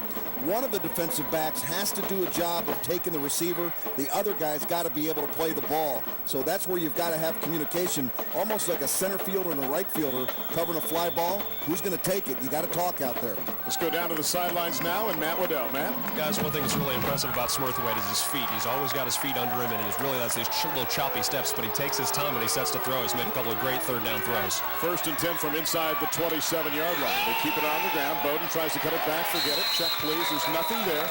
As waiting for him to make the hit on the play is Andy Senna. You know, Senna has been in the right place a number of times tonight defensively. He's the guy that made the pick that led to the touchdown for that man, Brian White. And let's remember that the only touchdown scored in this game, Jeff, was not an offensive touchdown. It was an interception by Davidson. They fumbled it, and in the back of the end zone, they fell on it for the score in the person of J.B. Strawler. Well, this is by far the most impressive offensive drive for this Grove City football team. No gain, 2nd and 10. Smurthwaite wants to gun it, has Price inside the 20-yard line and carries the defender, Greg Bell, down to around the 17-yard line. You know, this drive in the 2nd half reminiscent of the way that Davidson controlled the ball to start this game. Well, an excellent effort by the senior tight end, Randy, by finding a soft spot in the zone and turning around and showing those 88s back to his quarterback, giving him a good target, and he's able to find him over the middle, and that's a mismatch. You got Greg Bell in there at that defensive back position, and Greg Bell at 5'10" has got his hands full with the 6'7" Seth Price. It's enough for the 1st down as you see the pigskin resting inside the 17-yard line. That is Tomer fighting all the way down to the 10-yard line. A huge gain on 1st down for John. It's the kind of situation you like to be in. 2nd down and short as you work your way towards the goal line, and Grove City looking for a chance to tie this contest. How big is this for Grove City to be in the playoffs? Well, they lost to Piqua, beat Kilbourne, lost to Lancaster, and lost to Westerville South. And here we had a lost cameraman as well, too, for a second. But 1-3 to start the season, and then they went on a roll. After that Westerville South loss, they have not lost since week 4. 2nd down. They hand it off. Bowden cuts it back, finding a seam, trying to get down inside the 7 to get a 1st and goal situation. Outstanding job again by a linebacker, Andy Senna. You know, Nick Bowden wanted to cut that back across the grain and beat the pursuit that was coming. And linebacker Andy Senna stayed right with him the whole way. Well, that's the thing. We talk about a team that pursues where you can go ahead and throw the screen. Also, if you've got a shifty runner that can cut back, if you can find that seam against a team that defensively has so many guys going to the ball, perhaps he can find something. Bowden has. It is now 3rd down and 1. Power backfield. Bowden has it. Oh, my goodness. Did he get stopped big time on the play by Brad McKinley, and McKinley just hit him. That was like hitting Mount McKinley right there. Well, he plays big, and this is not a big football player. Look at it. He just sold out. It was almost like he knew the play and gambled, and it was coming up, and he was going to take out that running back coming across the way. And Randy, you can tell that they've been spending some time watching some tape on each other because Brad McKinley was in the huddle. 4th down and 1. No gain on the play. And Grove City is going to go for it. 5:32 left to go. Does he change the cadence? No. It is Bowden just trying to find inches, and he falls forward and should have enough for the 1st down. Jeff, I am gazing at this crowd tonight, and what a great crowd for this D1 regional semifinal. I look along the far side. It is packed from a visitor standpoint. Look at that. Also, people standing along the track on that end, about 4 or 5 deep. Yeah, this is great for Central Ohio football, and a wonderful effort by Nick Bowden. He wasn't going to give up. He got to the outside. Greg Bell did a good job of turning it back inside, but the pursuit couldn't get there in time. 1st and goal at about the 5.5-yard line. Grove City was 3 of 14 on 4th down conversions coming into this contest. They're 1 of 2 now. 1st and goal, the ball resting near the 5-yard line. It is Tomer time. He gets it inside the 5, and that's where, Jeff, I swear as a running back, you're walking on the backs of other guys, your own linemen and the other guys, because there's no seam, but somehow you fall forward and gain a yard or two. No one seems to care, Randy. All you want is the surge to be able to move forward. This is a matter of who wants it more, who can get their pads lower and be able to make the play. Now, we saw a few weeks ago, one of the plays that the Grove City Greyhounds like to use down here is the little jump pass to their big tight end, Seth Price. Play action, pop it to number 88, see if they come up with it. Play 14 of the drive. You called that last time, and it worked. Will it happen here? Smurthwaite on the option. Forget it. No room whatsoever. Brought down as he turns the corner by J.B. Strawler. Well, I'm not thrilled with the play call there. You're using your sophomore quarterback as an option quarterback. That's not his strength, running him into the boundary. Maybe they were trying to catch Hilliard Davidson off guard because that certainly is not part of the strength of this football team. And you can see there that Smurthwaite out there with the little used Nate Tickner. Now we'll see. You got the tight end at the top of the screen. Could be the jump pass here. And 3 wide to the bottom. 3rd down and goal. There's the fade for Price in the corner. Is he in the end zone or is he out of the end zone? Nope. He's out of the end zone. It is now 4th down and goal at the 5. 3:37 left to go.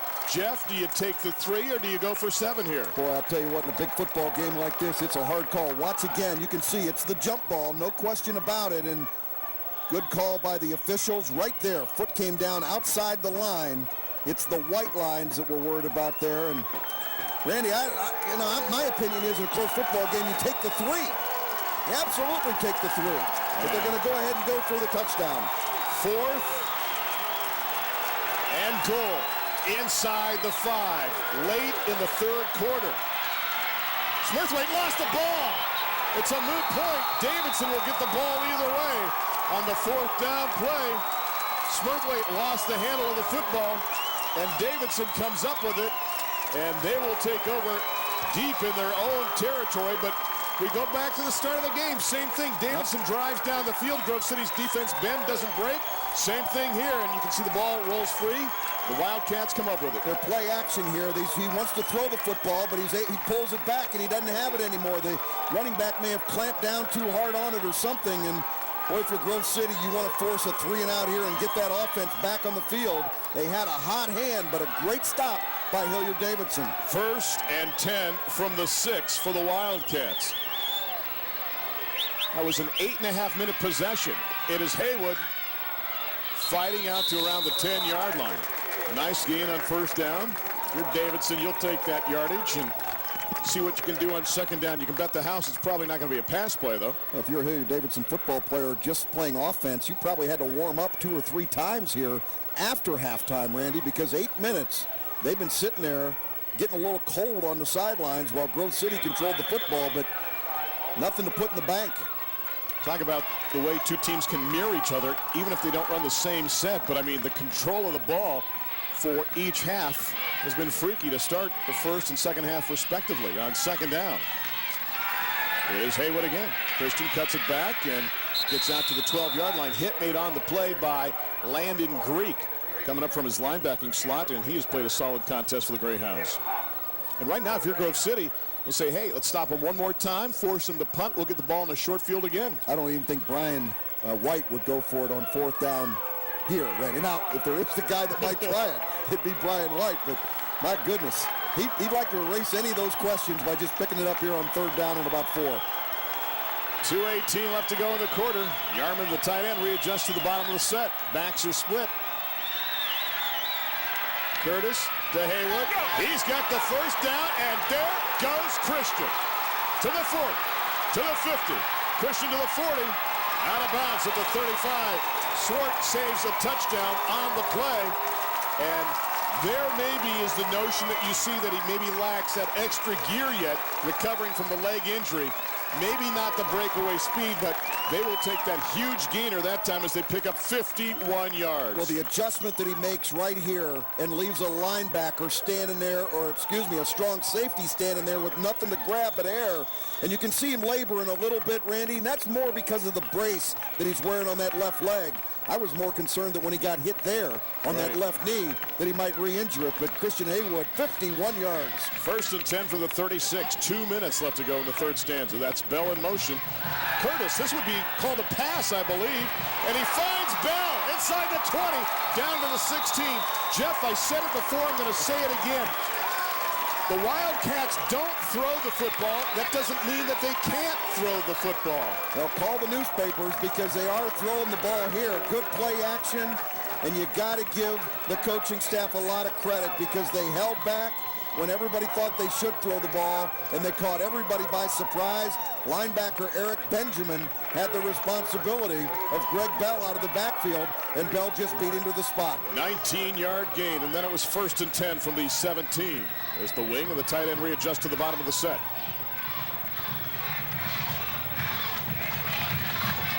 DeLandy.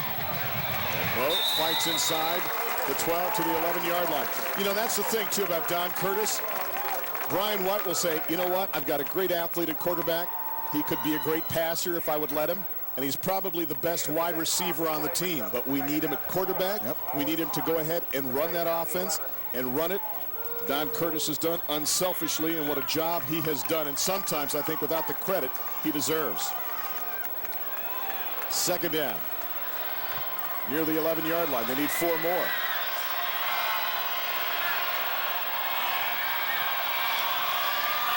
Long count this time. We had a flinch.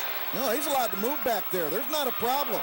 The tailback is allowed to move as long as he resets. I think that was an early call by the official. You're allowed to make a move. I thought we had movement, though, on the offensive line on the left side. Boy, if there was, I didn't catch it. The offensive back is allowed to make that move as long as he resets for a full second. So it's a false start on the offense. March it back 5. A big break for the Greyhounds. Put it back at the 16-yard line. So with 48 seconds and ticking, we could be rapidly approaching the last play of the 3rd quarter. I must have blinked and missed it. Again, Yarman readjusts to the bottom of the set along with J.B. Strawler. The pitch goes to Haywood. Christian trying to turn the corner inside the 15, puts his head down and just fights. With all that contact, he never went down. And Jeff, that's got to be the motto of a running back. I know you never want to go down, and you could see that in Haywood. He said, you can hit me, you can bounce me out of bounds, but I'm not going to the turf. Well, it makes a statement for the football team, and the offensive line sees this as well, Randy, that he's out there delivering the blow, and he's able to stay up and carry himself out of bounds. That's got to be frustrating. Look at him shaking his head like, you did not get me. I just ran out of space. I am not Tony Dorsett. I will take the contact. I will take the hit and fight again tomorrow. Back to where they were before on the prior play as they pick up 5. It's 3rd and 4 from the 11. Half a minute left to go. This time they move the strength to the top of the set. That is Haywood. Gets inside the 10 to around the 9-yard line, and that may be the last play of the 3rd quarter. And we'll see as we count it down to 15 seconds left to go. And if you're Davidson, this is the spot you want to be in, marching the ball downfield, milking that clock, already up by a touchdown. The only touchdown in this game, a defensive score by the Wildcats, and that will do it for 3 quarters. Davidson leading Grove City 7-0. This is D1 Region 3 Regional Semifinal action. You will see it only in one place. That is here on the Game of the Week on Sport TV. Stick around. The fourth quarter is just around the corner.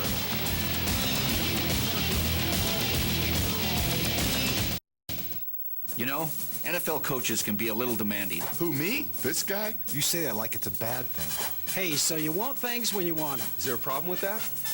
With NFL Network On Demand, you control the action. See highlights of your favorite NFL teams whenever you want. NFL Network On Demand. Highlights of your team. Your team. Your team. On demand. When you want it. Check it out on the free spot on Channel 99 or call 1-866-99-INSIGHT to get Insight Digital today.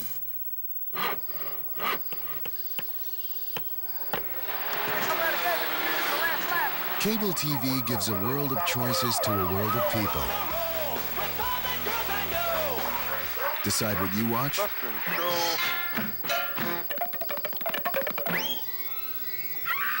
Control what your kids see.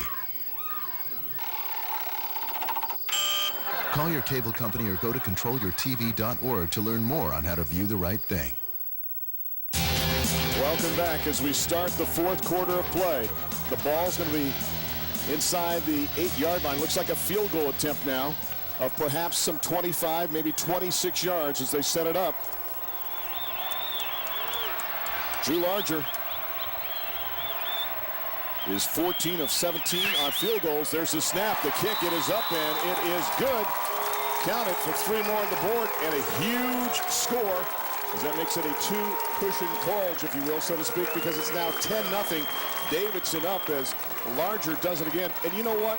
You can talk about smash mouth football all you want, and it's passé, it's out of style, but Davidson is showing you that you can run the ball, play some solid defense, and still be a competitive team. And if they have to, and only if they have to, or just to surprise you, they will throw the ball. Well, earlier today, Randy, on this Saturday when we do this game, there were 105,000 people in the Horseshoe that saw some smash mouth football too.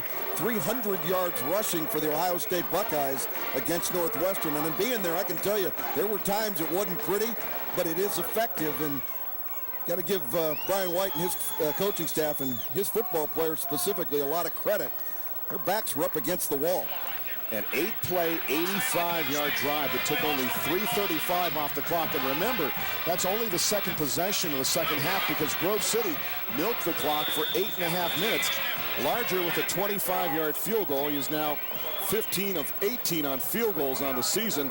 And also, we should mention that Drew is 32 of 36 on extra points. And Jeff, again, another great soccer kid that can do it on the football field. And I understand you love kickers more than you've ever loved them before. No doubt about it.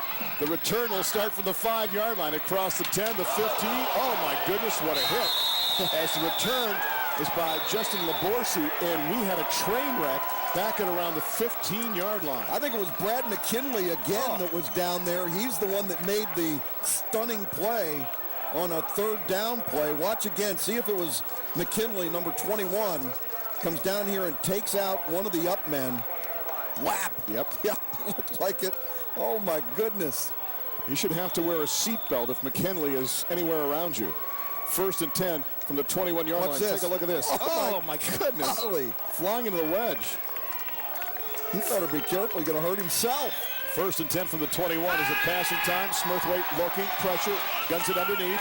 Pass is complete and then dropped on the play. Tomar had his paws on it but couldn't cradle it at the 24-yard line. Andy Senna helping with the coverage. It'll be 2nd down and 10. Now this is where you got two guys and there is some communication. Erdman comes in with Senna. One of them takes the receiver. The other one goes for the football. That's the way to get that thing to come loose, and good execution. Two good defensive football players, Justin Erdman, Andy Senna. There you see the total yards by half. You just got to throw it in the mix there. It's pretty darn close. And this is only the 3rd possession by anybody combined in the second half. Bowden across the 20 up to the 21-yard line. And you sense the spark now, even more so on the defense, as the hit is made by J.B. Strawler. with 11:35 and ticking in the fourth quarter, that Davidson wants to shut the door here on Grove City, get the ball back, and then milk that clock and drive it downfield like they did to start the first half and Grove City did to start the second half. Yeah, but this is where Elijah Smurthwaite is so dangerous. He is a third down conversion genius. See what happens. He's got Aaron Smart to the top of the screen. On the season, they're at 45% on third down conversions. Elijah straight back to throw, guns it, and throws it too strong in the play at the 35-yard line. With 11:03 left to go, Swart kind of staying down for a second, thinking maybe I can get a pass interference call, but to no avail, and it's a punting situation now. And the ball sailed on the quarterback, and he pays the price at the tail end. Clean shot. That was Pat Saul coming in from that nose guard spot, 5'10", 270, taking on the 160-pound sophomore. Something sounds a little unfair in that mix, Randy. And he will grow, too. I bet he's about 185 by the time he's a senior. Mulvaney, the punt, standing inside his own 10-yard line. Siamako standing at his 45. A high-hanging kick. Makes the catch at the 46 and got taken down. Great pursuit by Eric Benjamin to submarine him and stop that return with 10:55 left to go in this contest. And let's go down to the sidelines. The third member of our broadcast team. Here's Matt Waddell. Matt? Randy, thanks. You can really feel the energy, and of course the crowd really behind Hilliard Davidson, but this sideline really energized. You can see the hitting that they're doing on the defensive side of the ball. Grove City's going to need a turnover. Unfortunately, they did a little bit of Hilliard's work with that 8.5 play drive, coming away with no points. Really milked a lot of that clock off the second half. Good point, Matt. 1st and 10 now for the Wildcats from their own 45-yard line. Collision in the backfield as the handoff intended for DeLandy, and Bo just barely got it, but the defense of Grove City is really pumped up on the play. In particular, I saw Jay Hunley, who came shooting through big number 77. Well, I think they've come to the realization that they know they have got to get after it. You can see the quarterback, Don Curtis, kind of got his hands caught up in the exchange between the running back and the tackle that was going on, and you know, he got those all-important hands dinged on the play. Should be okay. He's only thrown it once, Randy. Ryan Herring is the wide out to the bottom. Straller in motion, back and forth. It is Haywood. Christian, not that time, gets to the 47-yard line.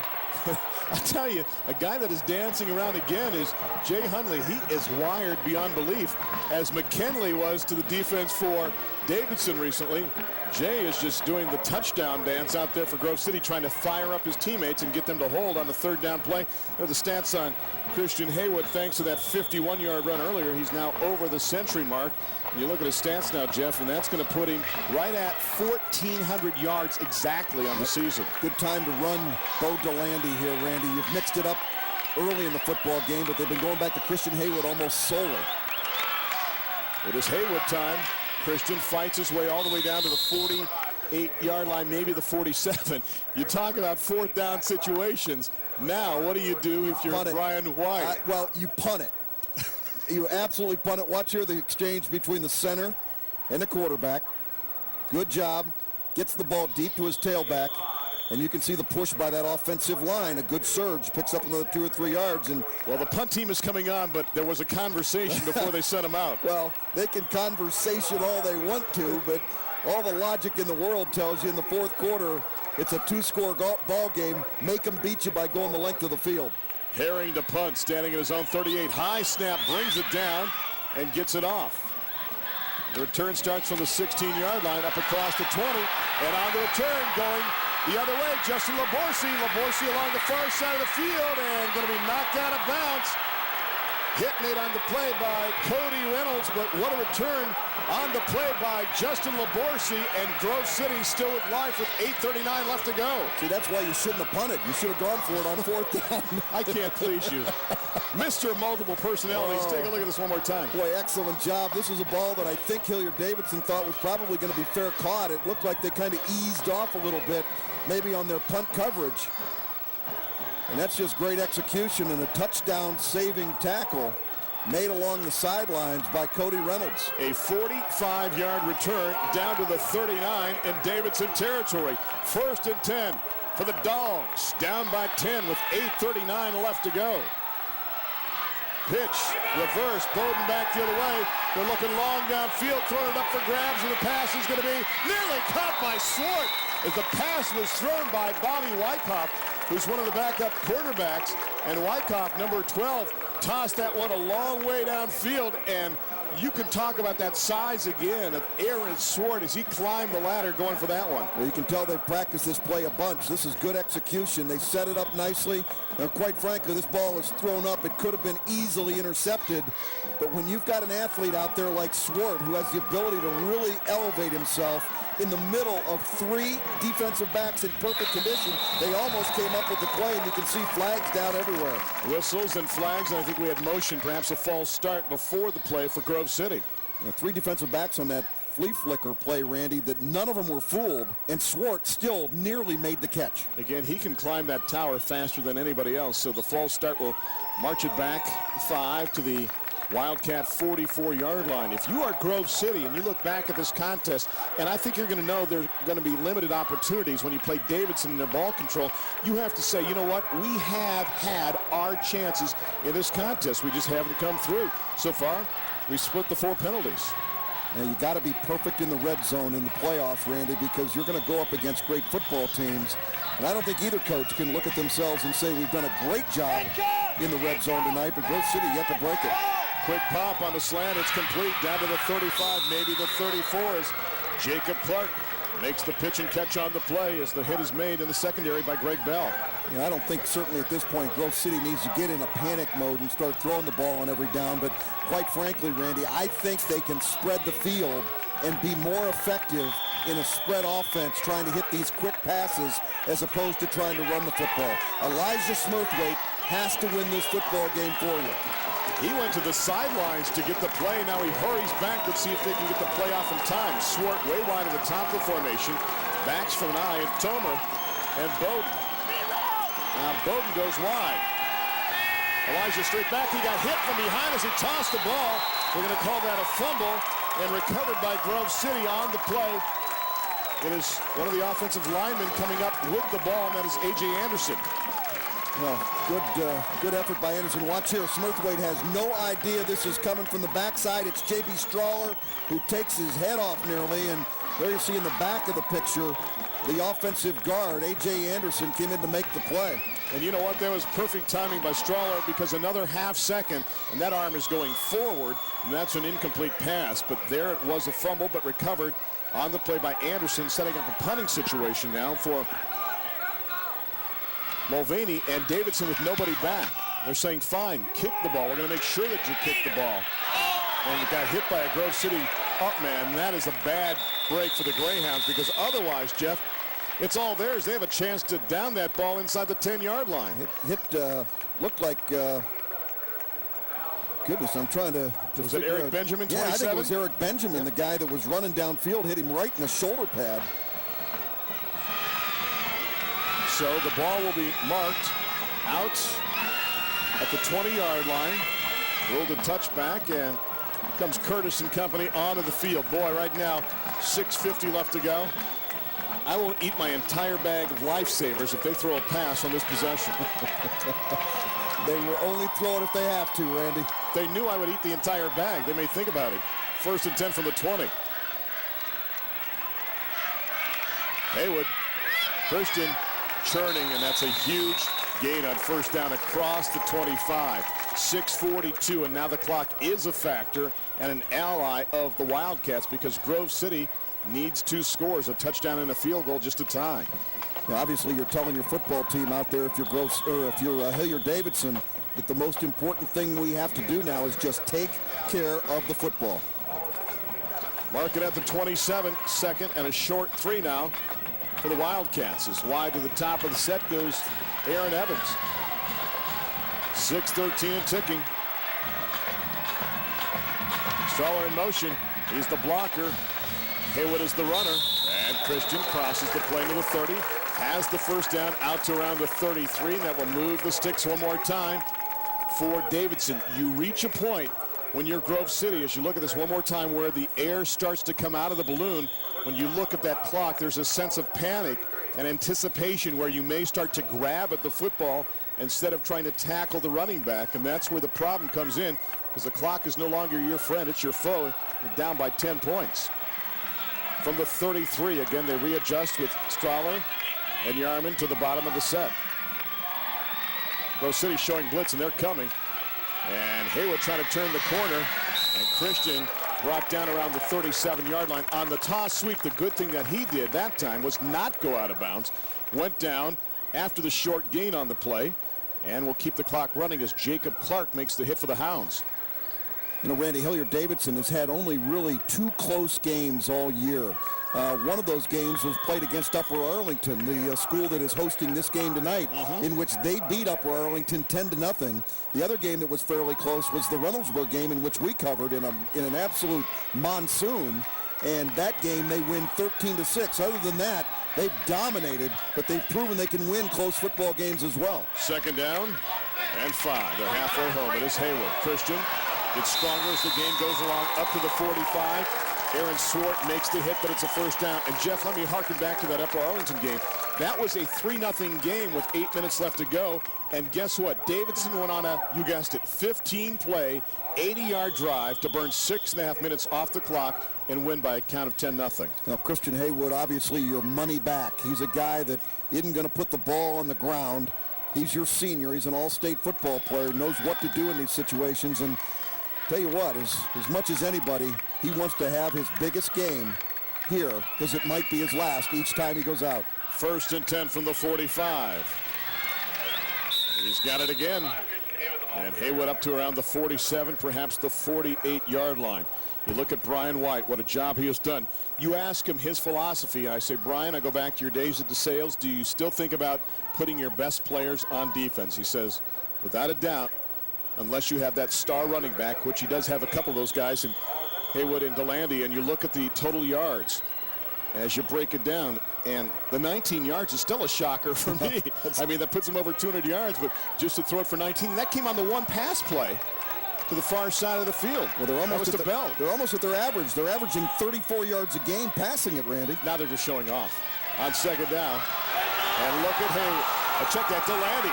Bo to the 15, to the 10, DeLandy, and he's going to take it in. Bo DeLandy with the touchdown that will break the back with 3:39 left to go. 53 yards for the touchdown, and it's 16-0. Davidson on top. Well, Randy, that's the change of pace I was talking about, and that's not the fire of celebration across the way.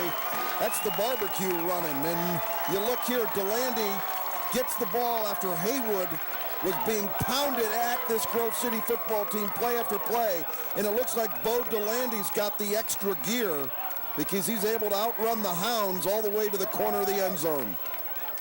Extra point time now for Davidson. Larger is out there. Larger than life with the extra point. And then it was 17-0 with 3:39 left to go. If you're Grove City, there's only one thing you can do right now, that's try. But if you're Davidson, what a job you have done. And I harken back to last season. Remember the last time we saw them in the 2004 campaign? They took on a squad from Kilbourne. It came down to a try for 2 to win the game against Kilbourne. They opted to not go for 1. They went for the 2-point conversion to win the game. They came up short. A great contest. And Brian White said, you know what? The team voted on that play, and that's what this is about. This is about the team. It's not about me. And they voted again, by the way. If it came down to it, they would go for 2 again. And he said, you got to love these guys when they have that kind of fire and enthusiasm, and they don't play to tie, they play to win. Well, it's also maybe some of the craze of youth also, because I didn't agree with the call then, Randy. I don't agree with it today, but it is what it is. I mean, Kilbourne wins that football game. They go on and play in a quarterfinal game, and it looks like, at least at this stage, Hilliard Davidson will be right back here at Upper Arlington a week from tonight, playing in the regional semifinals right here, the regional finals, excuse me. Exactly. And unlike you, I liked the call. I thought it was gutsy, and the team made the call, and they came up about 2 feet short. But they won't have that problem here in the regional semifinals this year. There's the kick, and the return will start from the 1-yard line. And Laborsi will get to the 14. Rushing yardage.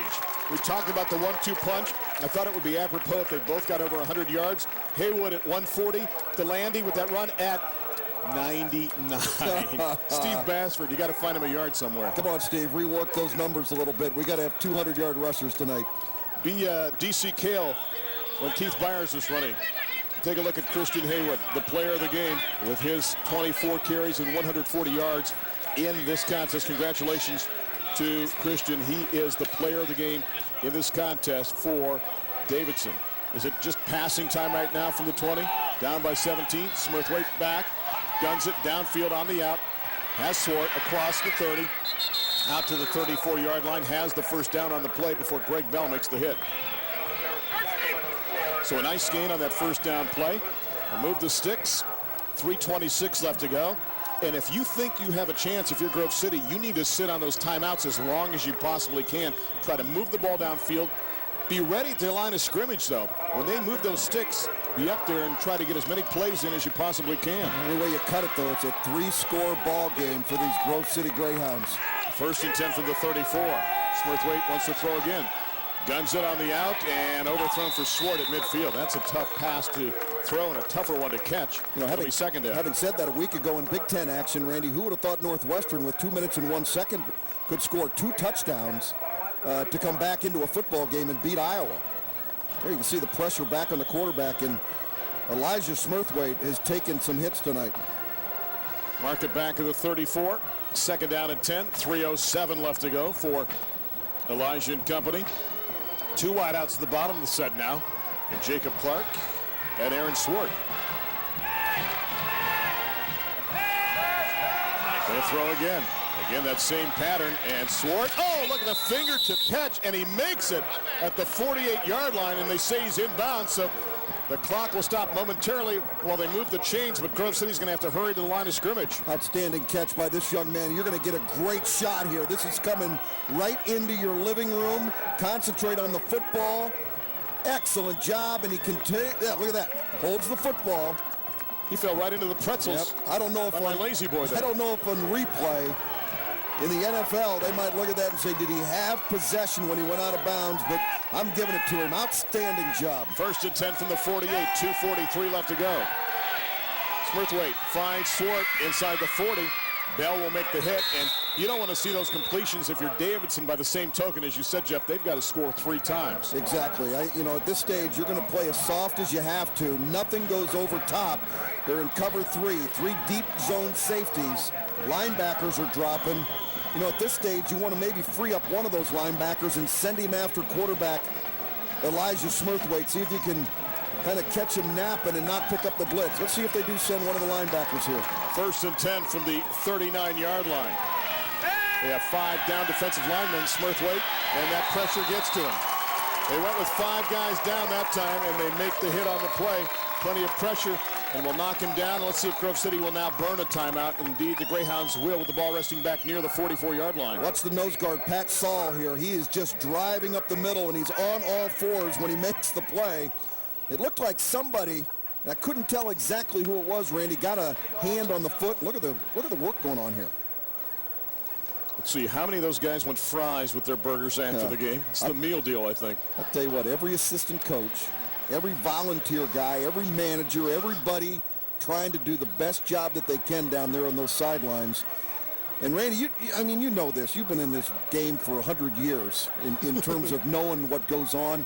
Nobody can appreciate how much time these football coaches, head coaches, assistant coaches like this guy, Brian White, put into their passion. They're making about 12 cents an hour when it comes down to it. Especially the assistant coaches, because so many times they don't get the glory. That's why the head coaches try to share that praise whenever they can, and unsung heroes are the assistant coaches. Think about Scott McIntyre. He was the offensive coordinator for Grove City for 17 years before he took the job when Brian Cross left Grove City and went to Camp McKinley. 2nd down. They move it back to the 44-yard line. They need about 15 on the play. See time remaining, just over 2 minutes. Smurthwaite wants to throw to his left, looks and has Swart wide open. Waits for the ball inside the 25, tiptoes and goes out of bounds at around the 24-yard line. And all he had to do that time was wait for the ball to come down. When Aaron did, he had the first down. Boy, if you're a casual fan, you might be sitting back and wondering, well, why didn't they do this the whole game? Well, again, you're playing a defense where you're allowing these passes to be caught in front of you, giving up a lot of yards, but you're also burning some clock. We're down to 2 minutes and 5 seconds, as you can see in the upper right-hand part of your screen. And Elijah Smurthwaite has his hands full with 3 scores needed. But he needs the first one. Smurthwaite looking in the end zone, throwing it up for grabs, and the pass is going to be picked off, I think, in the end zone. Or is it simultaneous possession? It's a touchdown. Grove City comes up with the ball. Making the catch is Jacob Clark. I thought Dominic Sandiford had a bead on the ball. He went up high, but it was big number 26, Jacob Clark, who makes the catch for the touchdown. Well, it looked like an interception to me as well, and Jacob Clark, watch him go up here. It clearly was simultaneous at that stage, but Jacob Clark comes out of it. Dominic Sandiford had the ball, That's Randy. what I He said, just yeah. ripped it right out of his hands. It was the way that they rolled. Clark rolled away. The ball went with him. Sandiford lost the possession. The extra point is up, and it is good. And it is now 17-7 as Mulvaney adds the extra point. All right, you're Grove City. You've got 2 timeouts left. You need to score 2 times. Do you onside kick here? Absolutely, no question about it. You go with the onside kick. In the back of my mind, I can hear Woody Hayes yelling, "Fire truck, fire truck." That was his call for the fact that we needed our onside kick team out there. Let's listen in. You go to the right, you go left. Hey, we got to do it, right? We got to get this ball. Here we go. Sometimes you get overly technical. That time it was you go to the right, you go to the left. We got to get the ball. Well, you got your hands guys out there, Randy. You're not going to get anybody out there with any 60 and 70 numbers. These are all receivers. Don Curtis, backs. the quarterback, is up there as well, too. That was a 7-play, 85-yard drive that took 92 seconds off the clock. Clark catching the 22-yard pass from Smurthwaite, and it's 17-7. And again, you can see Cody Reynolds up there up front, too. And you mentioned it, there are the hands people. 9 guys within 10 yards and only 2 guys back deep, and they're back around the 25. Pooched along the ground and caught in the air and covered up on the play. There's Andy Senna who came up with the ball. You figure if he can intercept the pass, he can catch the kick as well. So he gets the ball on the short field now for Davidson, but they don't really care about that. They're going to force Grove City to milk the clock. And it was hard to pick a player of the game for Grove City. We know we just had that touchdown by Clark, but we're going to go with Eric Benjamin because of the defense's play in this contest. He represents the Grove City defense, so we picked out Eric Benjamin as their player of the game. Grove City made this a contest with their solid play. They were able to bend and not break on that first long drive by Davidson. Since then, though, Davidson has come back and they lead by 10. 1:56 left to go. Look for them to try to stop and then make a quick call for the timeout. As Haywood will pick up 5 on the play. Jeff, it looks like they're going to wait until after second down, perhaps, to burn the timeout. Yep, no immediacy to the call right there. And if you're Grove City, you want to help out the Wildcat player and get him up to his feet as rapidly as you can. Well, how many times have we seen on plays like this, Randy, where you're just trying to kill the clock or make one first down and put the dog in the truck that, you get somebody that hits a quick hitter and goes the distance. Watch Bo DeLandy here again. Haywood, clearly the guy everybody's looking for. I think you give it to 14. Backs are split behind Curtis on the second down and 5. Closer to 6, actually. Reynolds in motion. It is Haywood, and he's going to be shy of the first down by about 2 yards. Now you burn a timeout. And Grove City does with 1:06 left to go. That is their second. They have one more left. Davidson has not burned a timeout here in the second half, so they have their full complement of 3 timeouts left. We understand Christian Haywood, who carried the ball there, number 5, is verbal commitment to Kent State University, going to play in the Mid-American Conference. It's, some people might say, well, why Kent State? I mean, they've not had great success in a number of years. Jeff? But I'm going to tell you what, he has found, and you go up there and you visit, you do your official visit, you get to know some of the guys up there, and I think that a guy like Christian Haywood has found a comfort zone up there, a place where he thinks he can really play. And, I think I had 2 brothers that played college football at Kent State University, one of which played there when Glenn Mason was coaching. The last time they had success at Kent State clearly was when Glenn Mason was there, but Glenn, quite frankly, was using it as a stepping stone to move on to the next, which was on to Kansas. and then moved on again to Minnesota. He hoped he was going to Ohio State, but that was not the scenario. And also, hats off to the Capital football team. They end their regular season at 8-2. As you watch this, hopefully they have a chance for the postseason in Division III. So congratulations to them, and Otterbein as well on a great season in D3. Third down and less than 2. Davidson would love to get the first down and call it a game. And Christian Haywood is going to break it. Jeff, you touched it. When you said they'll find a seam sometimes and they'll break it, Christian Haywood will take it the distance, some 46 yards for the touchdown. Put the lights on a dimmer, and that's why he is the Sport TV player of the game with 58 seconds left to go. It is 23-7 Wildcats. Well, that's not running up the score. That's not rubbing your nose in it. That's just good, solid football. And a lot of times when you're selling out at the line of scrimmage to make something happen, everybody's up there. You can find a seam, and wham! Number 5, Christian Haywood goes the distance. And sometimes past the line of scrimmage, you're not trying to tackle the ball carrier so much as you are the ball, and that can be a problem as well. And Haywood finds a seam, and he's probably going to be close to 200 yards rushing now because he had 140, and that was good for some additional yardage. And Larger will put it up and make it 24-7. I'll check with Steve Bassford to see where Haywood stands after that run as he picks up another touchdown. 194 yards in this contest. People are going to look at this score in the newspaper, Randy, and they're going to think, oh my goodness, Davidson blew him out. You know, this football game was 7-0. You know, and anybody could have won it, and it looked like Grove City was going in to score. And it was a defensive touchdown as well. There's Mark Prinzhorn, the athletic director, standing next to Brian White, the head coach. And I'll tell you what, Mark Prinzhorn, the guy on the right, he's one of the classy guys when it comes to athletic directors. What a great job he has done down through the years. And Mark's a guy that's just always a pleasure to work with. And our hats off to everyone in Upper Arlington for hosting this regional semifinal matchup. You think Spitzer and Chris Potts have been second to none. You think the athletic director was telling Mark his job is secure for next year? No, I think he was talking about the post-game meal again. I think everything really in football in the fourth quarter gets to the post-game meal. Yeah. Especially when you're winning. Where are we going to eat? How are we going to feed this team? A lot of heroes on this team. This is not a squad that features just one player, because you can say Haywood, but look at DeLandy. He's over 1,000 yards. Curtis makes it happen offensively. How about the line and the defense?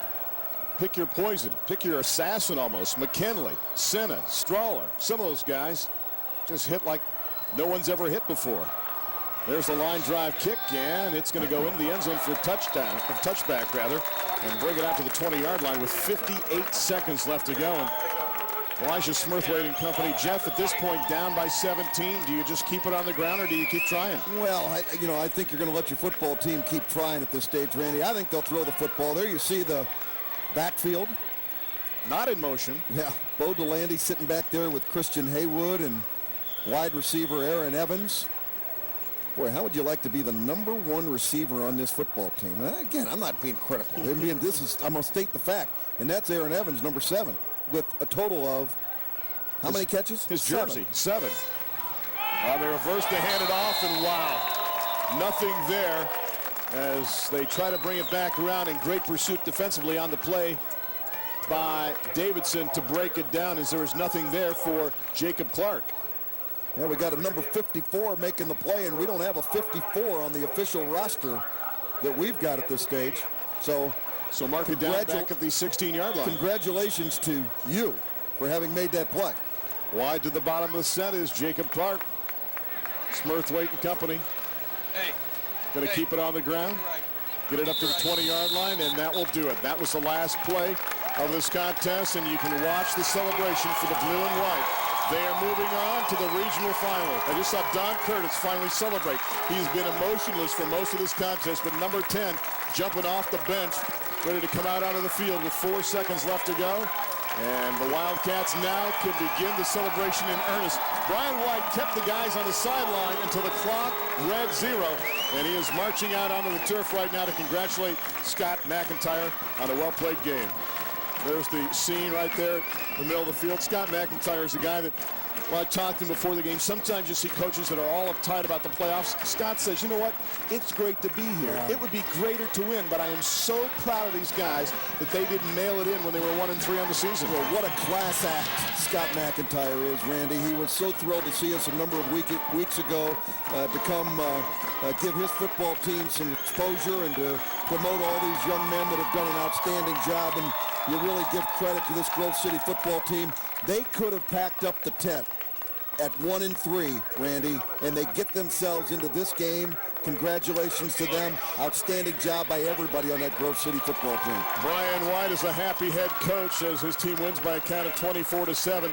Matt Waddell is standing down at the 33-yard line, and Matt, I think, is going to clothesline him to make sure he gets him down there as he comes off the field. And great job by Matt.